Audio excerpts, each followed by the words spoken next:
ตั้งอยู่สุขเสริมเติมของพระบรมโพธิสัตว์เจ้าแห่งเฮาได้สร้างโพธิสมภารนั้นมาเป็นประธานเพื่อจะได้เลี้ยงลัดตัดพญาสัพพยุตตญาณการเป็นพามสีสิทธิมโนทวันจริงถวายนมัสการแก่พุทธวรบาทโอกาสสีสุภาวิปุลาอัตุญญาคุณพหุลเตโสไสยมังคลาดิเลกอเนกาสีสวัสดีไม่ที่จงมีแก่ฝูงงอละเทพามนุษย์สานาคุดกุมพันคันทัพพายาคาอารักขาเทวดาอสุราอสุรินอินพรหมยมมาราชาติราชคนฝูงสลาดจงหูหำเพิงยังหิตานุหิตาประโยชน์แก่ตนและทานทั้งหลายอย่าขาดอย่าได้ประมาทจงตั้งโสตาประสาทฟังยังมหาสังกาดอันนี้อันจะกดกล่าวสียังวราพระพุทธศาสนาอันบุรพาจันเจ้าหากสังขยากาไว้ว่าได้หาพันพวัตสาเพื่อให้หูว่าภาสัพพัญญูพุทธิเจ้าแห่งเฮาสาเด็จเข้าสู่นิรพันธ์อันประเสริฐอันบ่หูกำเนิดบ่หูแก่บ่หูเฒ่าบ่หูเข้าพญาธิ แล้วบ่หูตายทำลายทุกข์ในวัฏฏะสงสารหมดเสียงพุนแสลมด้วยแท้พระพุทธเจ้าของเฮาได้สร้างโพธิสมภารนั้นประมาณว่าได้สิอสงไขยปลายแสนมหากาพย์นับได้รัฐปัญญากรแท้พระพุทธบัวรบาทแห่งพระสินนราชเจ้าที่ปังกรปางเมื่อเจ้าได้เป็นรัตสีสุเมธรเจ้าก็ทอดตนนอนเหนือเปลือกดมวาดห้องหับพระวรพุทธบาทต่างขวาสะพานเป็นเข้าตาต่อเท่าได้มาเกิดเป็นเจ้าสิทธาราชกุมารเจ้าก็ได้เสวยสุขสำราญในปังคำภาษาลาดสมุนเทียนนั้นประมาณว่าได้16 ปีเขาเจ้าก็จึงได้เสวยลาดสัมปติแท่นพอพญานั้นประมาณว่าได้13 ปีพระก็มีสาวสนม60,000นาซอยซื่นโสภามีพระนางยาโสธาราพิมพาเป็นเขาเจ้าก็ยิ่งเล็งเห็นยังคนเฒ่าคนเขาพญาธิและคนตายอันมีในกลางกาดเจ้าจริงมีพระราชจินดาวาสงสารนินาอนิจจามาปวดเทียงหูความเบียงต้องตัดชีวิตนี่น้อยเนตรบ่ทันมุมเขตซ้ำเราเลยตายควรกูไปขนควายหายังคล้องอันประเสริฐลับเลิศกว่าสงสารคือพระสัพพัญญุตญาณดวงลำยิงก็จริงควรแทนดีหลีแล้วขันว่าเจ้าติคนิ่งดังนี้จริงเจ้าจริงละเสียยังลูกแก้วและเมียหักอัคคสิเนหาวรปิตาแห่งตนเสียแล้วพาตนแก้วจึงเสด็จออกไปสถิตเทียมไก่ปักตูภาษาเจ้าจริงให้อานัตยังสันนะอมาตจงไปห่างอาจมาแก้วได้มาแล้วยังมาแก้ววรคันถากเจ้าก็เสด็จขึ้นขีมีสันนะอมาตเป็นอัคควรสหายมีหมู่เทพานิกายเจ้ามาหับจับจมเอายังตีนมาแก้วแล้วหนีออกไปบวชเข้มตะลิงนำอนุมานาที เจ้าก็สถิตอยู่เหนือกองหาดทรายขาวดีเจ้าขอถอดยังขันใสสีดำแก้วแหลมละไมแล้วด้วยปาลมีดวงสนีเสียนทิตว่าเจ้าตนแก้วขอต้องตัดออกแล้วยังเกียรติเก่าเกศีโนลีลวดสัตว์ขึ้นเหนืออากาศด้วยลาดอธิษฐานว่าพิวากูจักได้เป็นพระเจ้าเกียรติเก่าแห่งกูอย่าได้ตกลงมาเหนือแผ่นดินจงบินเวินอยู่เหนืออากาศเมื่อนั้นพระอินทราธิราชตนเป็นอาจในสวรรค์ก็จริงเอาพันคำกระอุกแก้วมาห้องฮับเอาแล้วเมื่อทาปนาเป็นจีดีอันมีในสวรรค์สันตวัติงสาปรากฏเห็นมาเสียว่าพระธาตุเกียรติแก้วจุลามณีก็ยังมีอยู่ในกาลาบัดนี้แล้วด้วยแท้พระพุทธเจ้าแห่งเฮาตนประเสริฐเสด็จขึ้นสู่มาแก้วกันทักซักออกไปบวชทะลงผนวด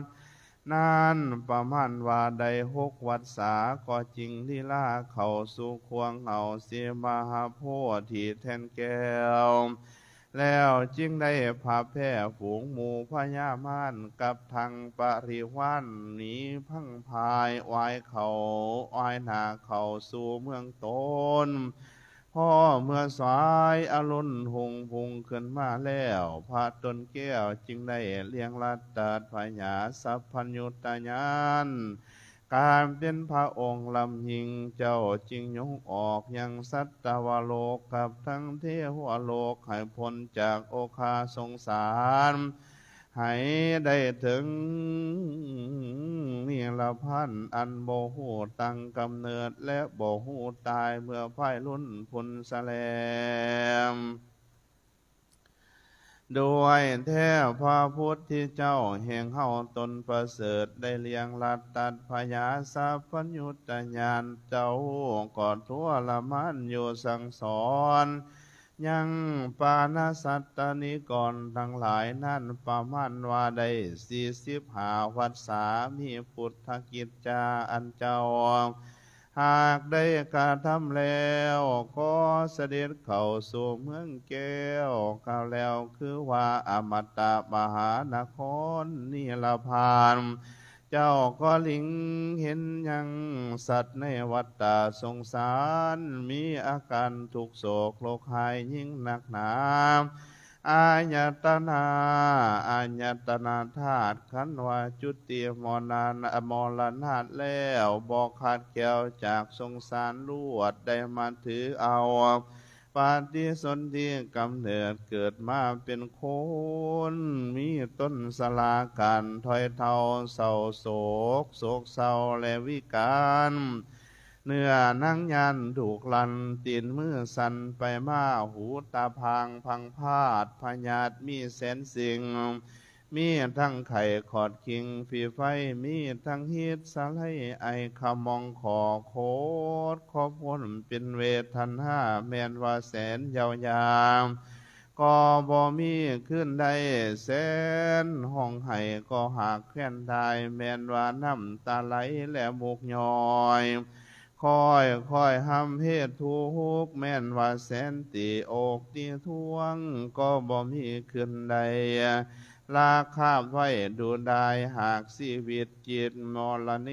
ะหายชีวิตจิตมรณะปหูจังเหตุสงสารลาเสียยังกายวิญญาณอยู่ใจควายก็บ่หูจักเหตุอันหายและอันดีตายเป็นผีเสียเป่าเปรเปื่อยเน่าเต็มดินนอนจอกกินอยู่ยียับยีหยาบแห้งกะคาบเหี่ยวห้อยดูกจังใหญ่ทั่ววิเวมเท่าหอดเขตจักรวาลอันนี้เป็นของทุกข์ในวัฏฏะสงสารหลายหลากอันหนึ่งสองหักสองหักมากันแล้วสัมผัสเรามาอยู่ภาคเป็น2อันนี้ก็หากเป็นของถูกอันลำยิงภ พาเห็นแล้วจึงตั้งไว้ยังก้องแก้วกล่าวแล้วคือว่าวรพระพุทธศาสนาสังฆญาว่าได้5,000 ปีไว้ทั้งพระเจดีย์ศรีสถูปไทยวังไว้ทั้งพระพุทธรูปเทียมตนไว้ทั้งไม้สีมหาโพธิ์ตนประเสริฐต้นลำเลิศกว่าไม่ในโลกาไว้ทั้งธรรมเทศนาแก่นักปราชญ์สังฆญากาคารไว้ว่าได้84,000 ขันธ์เพื่อให้เป็นที่อัศจรรย์แก่ฟูงนักปราชญ์เพื่อบ่ให้ขาดของธรรมเพื่อให้เป็นที่ยายำอันลำยิ่งให้แก่สัตว์ทั้งหลายได้ดูดกินแล้วจึงหายเสีย ยังศาสตร์สลามนเพื่อให้ถึงนครอันประเสริฐเพื่อให้เมื่อเกิดที่พระอริยเจ้าทั้งหลายพุนแสลงอาติกันตาจะคนละนานับอ่านพระพุทธศาสนาอยู่การนับแต่เดิมนับจำเดิมแต่องค์สมเด็จพระบรมสากยมุนีสีสันเพชรพุทธเจ้านั้นเสด็จดับขันเข้าสู่พระนิพพานนานล่วงแล้วได้2,564 วัฏษาเศษนับแต่วันวิสาขปุณมีมาเดือนล่วงแล้ว11 เดือนคำจากวันละบาทนี่มื้อนี้จะคำนะไม่ออก มื้อนี้7 ค่ำเดือน57 ค่ำแฮมเดือน5เนาะเดือนล่วงแล้ว11 เดือนกับตัวใดล่ะ ไม่กล้านับไว้ที่นี่จะกล่าวกาลปัจจุบันวันหนึ่งบัดนี้ปีเต้ายี่สำลิดที่ศกปกติมาตกเข้ามาในวันในคิมหันตะละดูเดือนหากแฮม7 ค่ำวันเสาร์เป็นปัจจุบันวานยังพระพุทธศาสนาอยู่การส่วนอนาคตซึ่งกำหนดอันจักมาภายในยังมีอีก2,436 ภาวัตษาเศษนับแต่วันวิสาขปุณมีมาเดือนยัง อยู่1 เดือน15 วันสิริโฮมพระพุทธศาสนายุการทั้ง3 ส่วนประมวลเข้ากันแล้วก็จริงจากบรรจบครบถ้วน5,000 พระวัฏษาพุนแสลง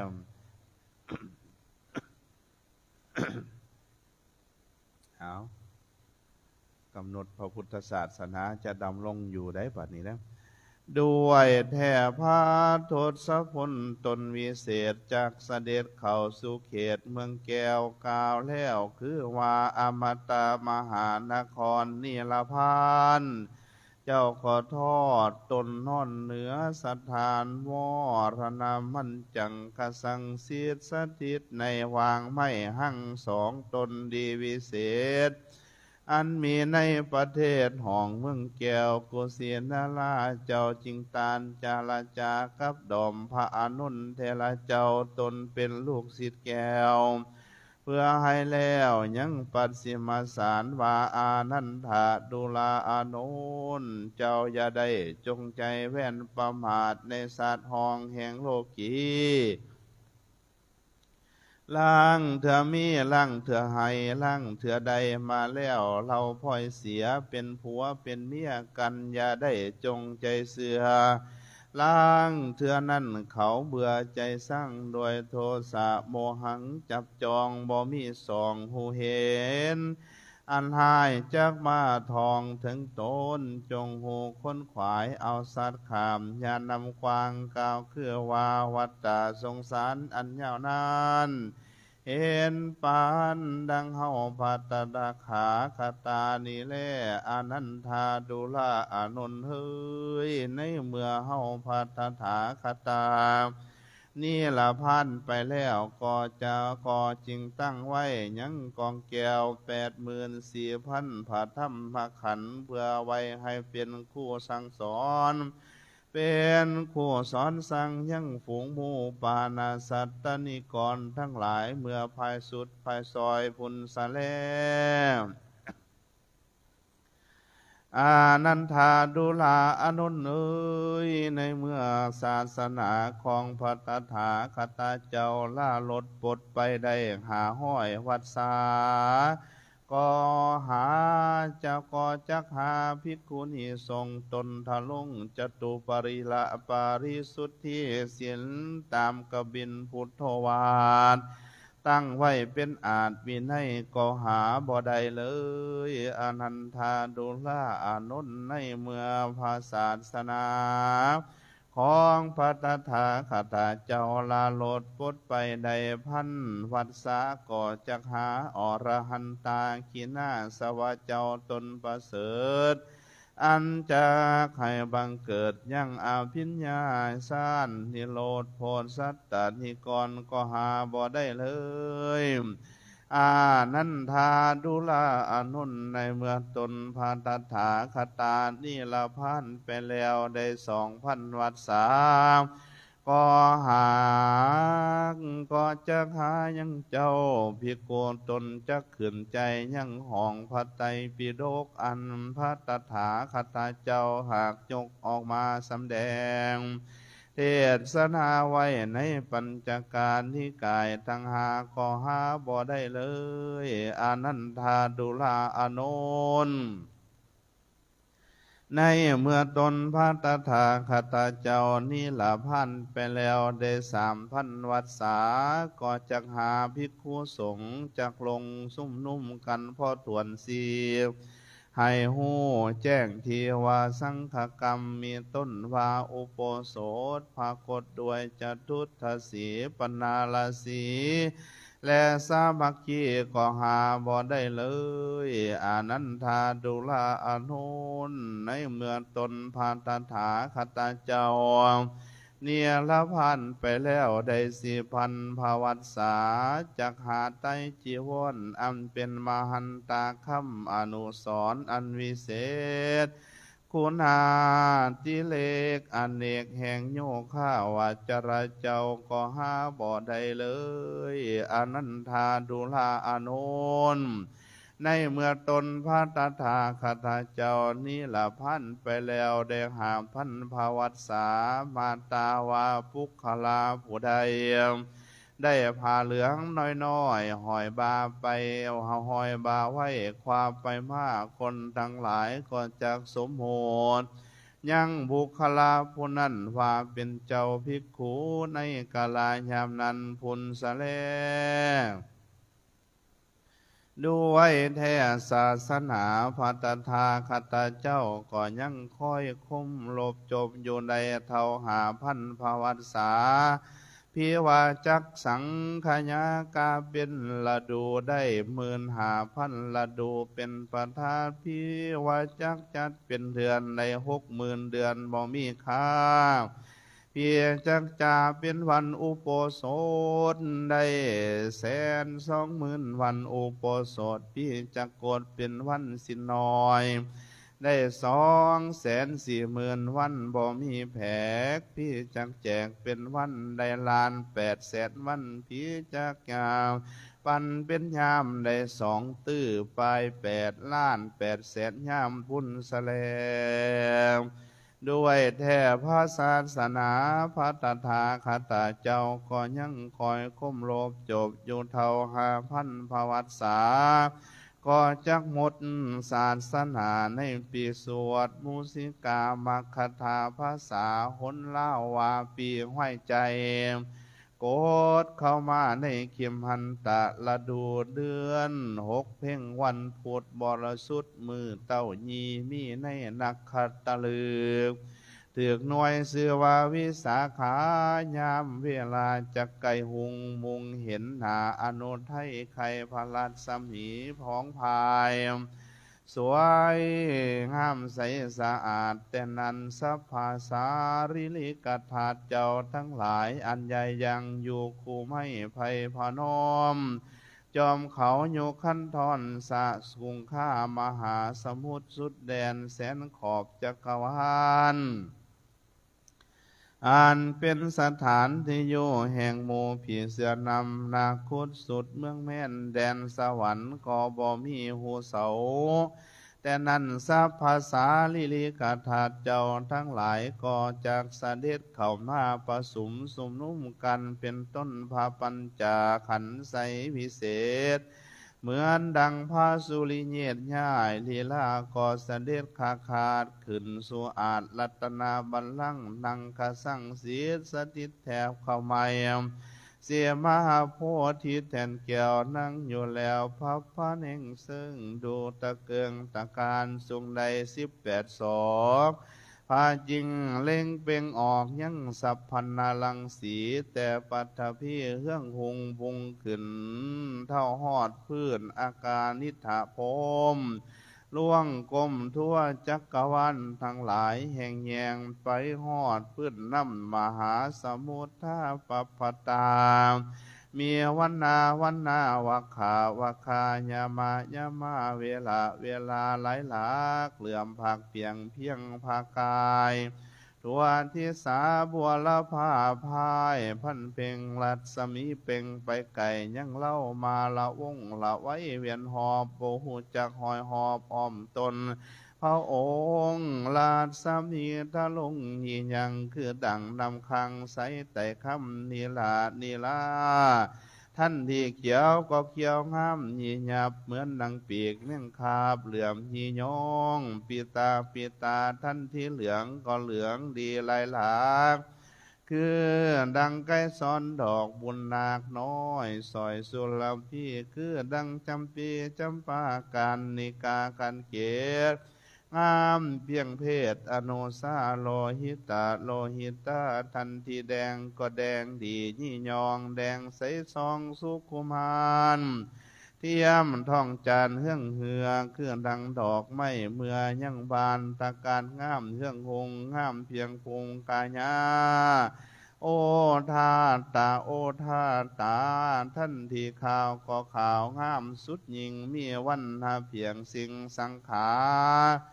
ยามยังเรามาละวงละไว้เวียนหอบเกี่ยวกอดเท่าหอดบุรีลัดสมีเป็นเที่ยวปะแป๊บคือดังสายฟ้าแม่เพื่องห้วย6,000 ปลายเพื่อนอนาดคือดังสุวรรณคาตกาสีลาดสมีเหลื่อมลาเครื่องแสงแดงอ่อนหงสัมผัสงามพิลาดเพียงพวกไข่ลัดสมีไหลหมัว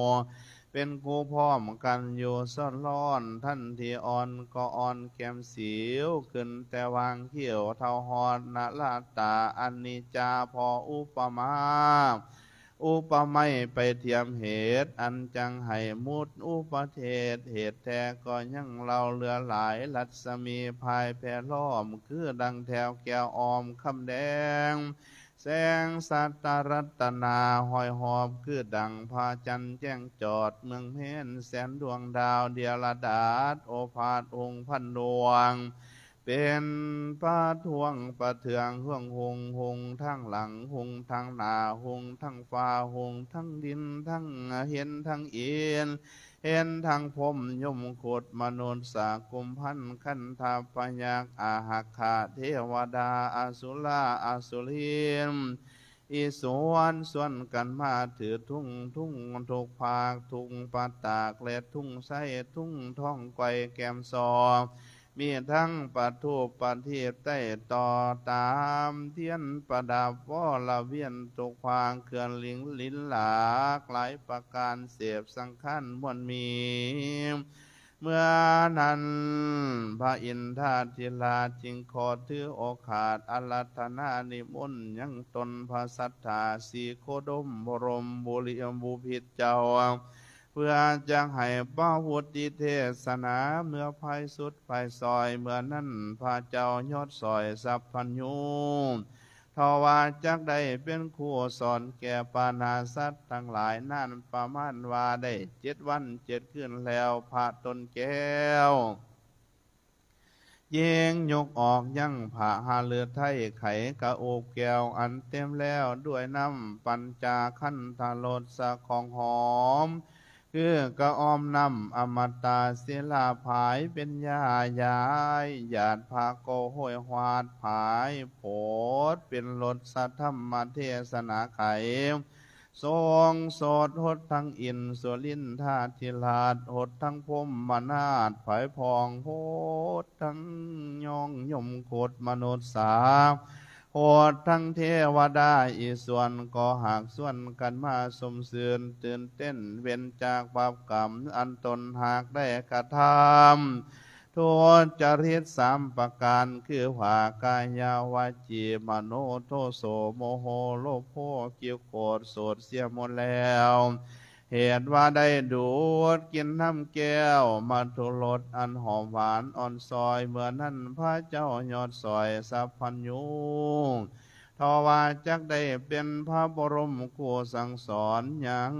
สัตตานิกรทั้งหลายหมายนานประมาณว่าได้7 วัน 7 คืนแล้วพาต้นแก้วยอดสีก็จึงมั่งปัญจขันธ์สุวรรณภูมิสูบจิตไปทั้งใดไผก็บ่มีหูหอนทว่าเจ้ายังแยงยอดน้ำกว้างกล่าวคืออมตะมหานครนิรพานพุนสแลม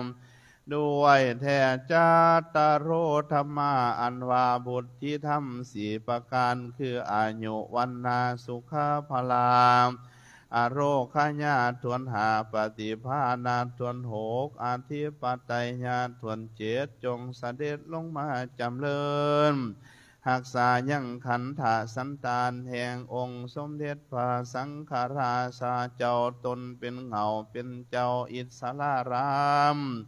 ภากรทะลงศิลาที่คุณข้ามมากดยันยากคอยกระทำเพียรทะลงใจเสถียรถึงขนาดองค์อาจด้วยปัญญาทะลงสุตตาทั้งหานิกายสูตรทั้งหลายอันวิเศษพระก็จบเพศพร้อมพระวินัยพระอภิธรรมมาไขอัฏฐาแจงจอดตลอดทอดเท่าถึงประธานมีทั้งอลังการโยสนาติกาวุตโตไทยไขอัฏฐาเฮียงหาบขอให้พระองค์ได้ผ่าแผ่ฝูงหมูมาลาตั้งโพยภัยผิดพญาธิโรคาอันหายทุกขนาดอยู่สวัสดีให้ได้เป็นสีสมมนาสถิตอาจมันเที่ยงเทียราคาอายุวัดสาอย่าได้น้อยให้ได้ห้อยสาวภวัตศาสตร์ทะลงน้ำมุดท่าพิเศษอติเลกาวันเดียม